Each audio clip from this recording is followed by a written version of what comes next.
No início, quando eu aprendi a fazer entrelace, eu demorava também esse tempo, tipo 8 horas, por aí. Eu ficava o dia inteiro, de verdade. E o que que eu fui fazendo para diminuir o tempo, tá? Primeiro você vai entender qual que é o processo. Qual que é o processo de um bom entrelace? Primeiramente, é uma trança base boa, e depois a colocação, né, em si, e depois caprichar na finalização, né? Então, tem 3 etapas. Só que antes dessas etapas, você tem que se lapidar. Então, o que que você consegue diminuir o tempo? Se auto-observa, né? O que que eu comecei a me auto-observar quando eu tava fazendo interlace e eu demorava muito? Eu tô falando disso, mas a mesma coisa serve para uma trança solta box braids. Então, o que que eu observava em mim? Eu falando da Bruna na terceira pessoa. Eu demorava muito tempo para esticar o cabelo da pessoa. Eu não tinha a maneira como eu falo hoje, né? Que hoje eu me posiciono. Então, as clientes chegavam lá no meu salão com o cabelo de qualquer jeito. Então, assim, elas chegavam às vezes sem lavar, elas chegavam com o cabelo todo embaraçado. Tinha cliente minha que ficava assim, juro por Deus, mais de um mês sem pentear o cabelo. E aí elas marcavam pra fazer um entrelace comigo ou uma trança solta, e aí elas falavam, eu nem vou pentear porque chega lá ela penteia. Então, eu ficava super sobrecarregada. Então, às vezes eu demorava muito pra desembaraçar o cabelo de uma cliente. Às vezes eu demorava muito porque eu tinha que lavar o cabelo todo da cliente. E ela só tava pagando pra colocar o entrelace.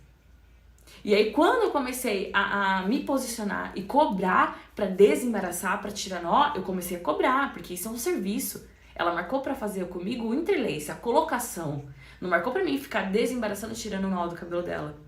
Então, quando eu comecei a cobrar isso como um serviço, elas começaram a valorizar. E muitas das que vinham com o cabelo cheio de nó, que ficavam um tempo sem pentear porque sabiam que eu ia desembaraçar, elas vinham já com ele prontinho só pra mim fazer a colocação, né? E aí, muitas das vezes não tinha como lavar, porque muitas delas saíam do serviço e chegavam lá no salão, e aí eu tinha que... Aí eu lavava, normal, tudo bem. E aí elas pagavam também a taxa de fazer uma lavagem. Isso são serviços agregados, tá? Então, pra começar, eu me posicionei nessa parte. Então, eu diminuí o meu tempo quando as clientes iam já com o cabelo lavado e desembaraçado, tá? Então, me posicionando nisso, eu falei, poxa, o que mais tá fazendo com que eu demore? Ah, é a trança base. Então, peraí, como que eu posso fazer uma trança base de excelência e que seja mais rápido pra mim fazer? Então, esticar bem o cabelo, tem que esticar super o cabelo, deixar ele bem esticadinho e faz uma trança base de excelência. Sempre eu falo pra vocês, trança base pra cabelo orgânico nunca pode ser uma trança base grossa. E o que eu tô vendo por aí é aquelas trança base assim, ó, que dá umas 5 tranças na cabeça e eles saem costurando o cabelo orgânico. E aí é difícil você conseguir fazer uma finalização quando são tranças bases grossas. É super difícil, principalmente depois também para cliente lavar o cabelo. Então tem que ter essa consciência.